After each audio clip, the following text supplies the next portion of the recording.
Hey, Dr. Joseph, good to see you again. Sorry we ran a little late on the last panel, just too much content, as is often the case. We have all of our attendees filing in now, so at your leisure, you can go ahead and start your presentation, and we're good to go. Thanks so much.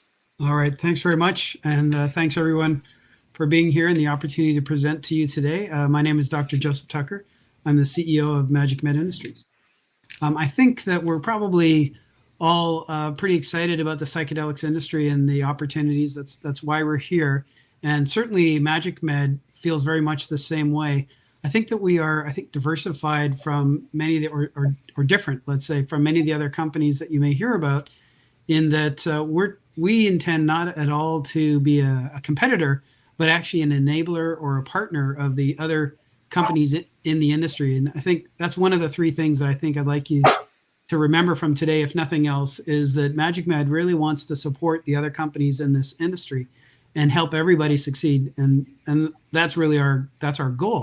So how we're going to do that has to do with our primary asset, which is the second thing I'd like you to remember, and that's the PsybraryTM. The PsybraryTM is really a portfolio of new molecules that we are creating that are derived from the classic psychedelics that we're all familiar with, but are all novel compounds, novel molecules that people can use to take into the sector. And of course, the new patents that we wrap around that together, that portfolio, is the PsybraryTM. That's the enabler, we think, for the industry.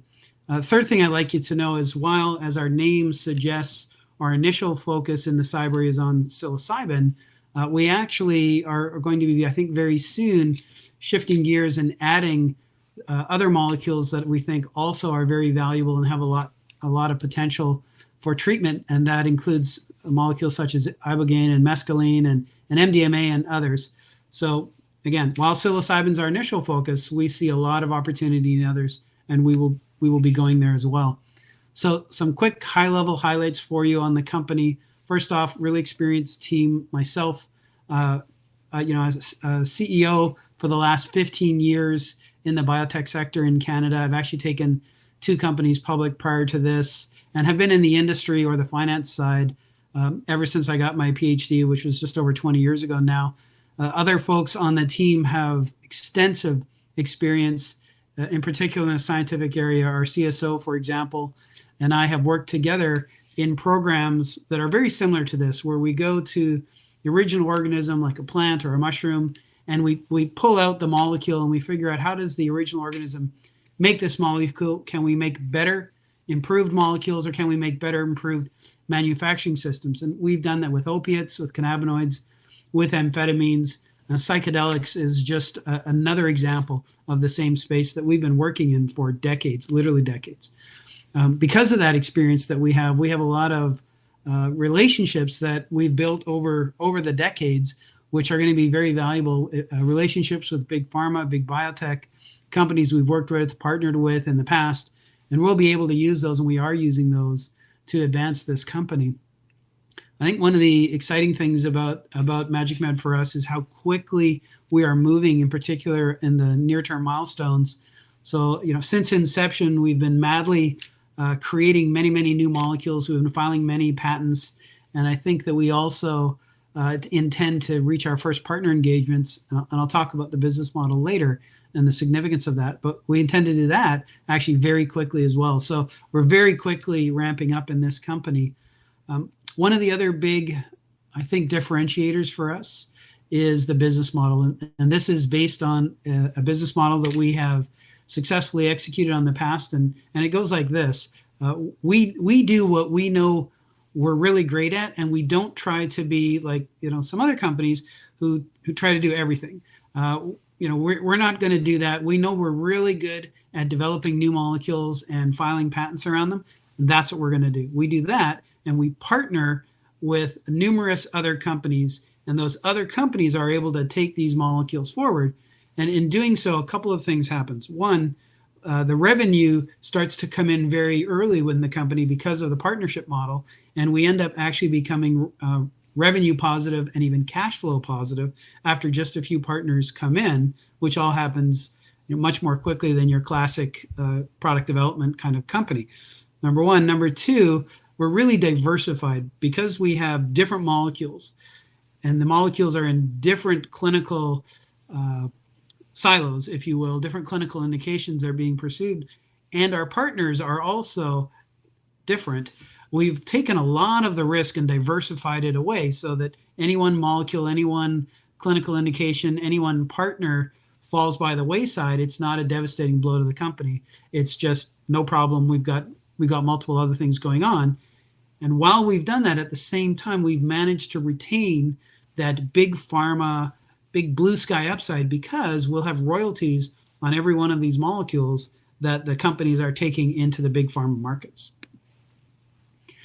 So I think it's worth asking, how did we get here? How did the industry get here?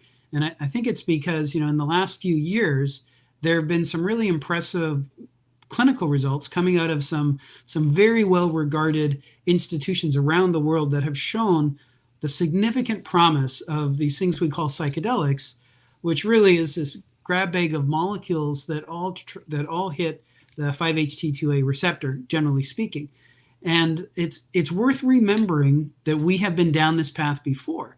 In the 50s and 60s, these molecules were really discovered in the 40s, and in the 50s and 60s by Western medicine, they were really examined. There was a lot of excitement about them. And a couple of things happened that I think today we need to remember, we need to bear in mind. One of those was there was clinical trials going on, and they found a bunch of negative side effects were coming out. So there's cardiotoxicities, there's the therapeutic index, which means, at what point do the side effects become so great that you can't reproducibly get the benefits? And this is, in psychedelics, this is the bad trip that you hear about. Is fairly significant. And also there was a lot of rampant use. You had clinical trials happening on people without informed consent. We've heard of things like that. And also it was really excited, hyped in the, let's say, recreational market. And so you got a lot of use kind of getting in front of itself, let's say, and you started to see a lot of negatives and not so many positives. And that really shut this whole sector down. That's why we haven't been working on psychedelics. That's why Big Pharma walked away from psychedelics for decades. And so we need to remember that. How are we going to go forward? Are we going to fall into the same trap, get excited about these molecules and start talking about decriminalization and using them recreationally and all the barriers coming down and not change the molecule? I think we're at risk. And I think Big Pharma feels the same way. And so, what Big Pharma is looking for before they jump in on this is they're looking for new molecules that solve these tox issues, that solve these therapeutic index issues, and frankly, that are patentable. Because that's the other thing we got to remember as we look at this industry and all these companies, everyone's coming out, the same molecules, the same generic molecules, the competition is going to be significant on that. And these companies are going to grind each other. And Big Pharma doesn't want that. They want a new molecule that's better, that they can get to the populace at large and be successful. So that's what Big Pharma is really looking for here. And I think we're not really going to see them get really in. And we're not going to see the full potential of this field of molecules until we have those new molecules, those new derivatives, the Gen 2. So a totally, valid next question is, well, why does Big Pharma need a little company like MagicMed? And the reason is, I think we all can agree that Big Pharma is really great at what they do, which is marketing and sales, manufacturing, and even chemistry. But when it comes to cutting edge new technologies, that's where Big Pharma really can't keep up with the small companies, and they look to the small companies. And we need new technologies now because Big Pharma already tried to make these new molecules with chemistry back in the 50s and 60s. And they were unsuccessful because chemistry by itself has limitations. So what's the MagicMed process? What we do is we take chemistry and we take this new technology called synthetic biology, which is basically, as I mentioned, our chief scientist, what he's been doing for the last 30 years, which is you go to the original biological source, the original organism, and you say, how did you make this molecule? How did you make the precursor to LSD or ayahuasca? How did you do it? And you take that, you find those enzymes, you find those genes that nature used, and you take chemistry and now you put the two together in creative ways. And when you do that, it's complicated. We don't have enough time for me to tell you about it. But when you do that, what you can do is create molecules that neither chemistry nor biology was able to create in the past. That is how you create a whole new library, a very, very large number of molecules that are completely new. Once you've done that, you wrap the patents around those. Those new molecules are completely patentable, as is the method of manufacturing.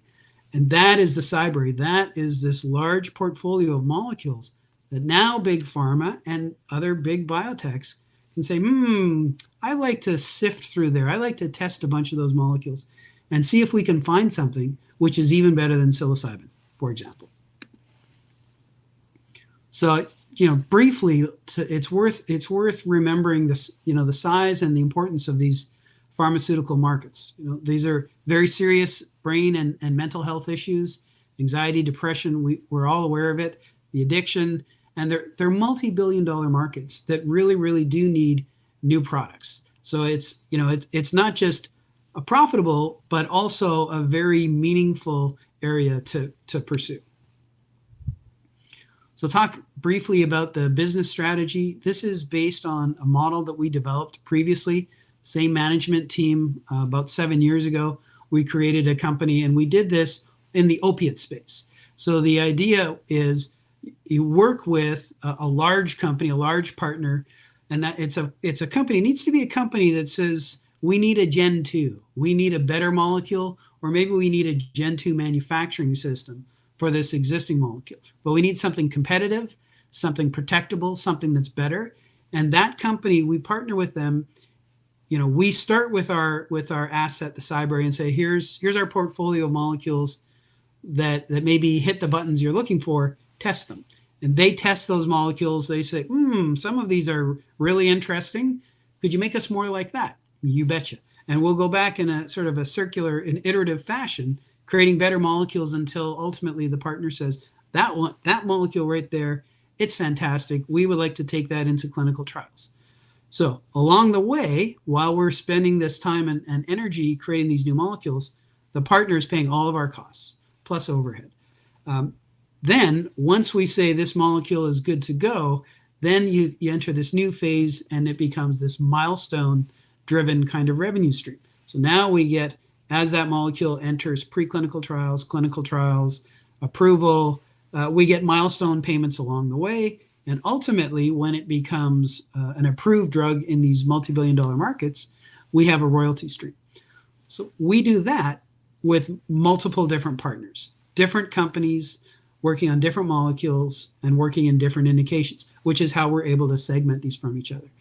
By doing this, we diversify so much of the risk, right? We pass the risk, if you will, the capital risk over to the partner, but in terms of the clinical indication risk, in terms of the individual molecule risk, and in terms of the funding source, that being our partner risk, all of that is diversified away.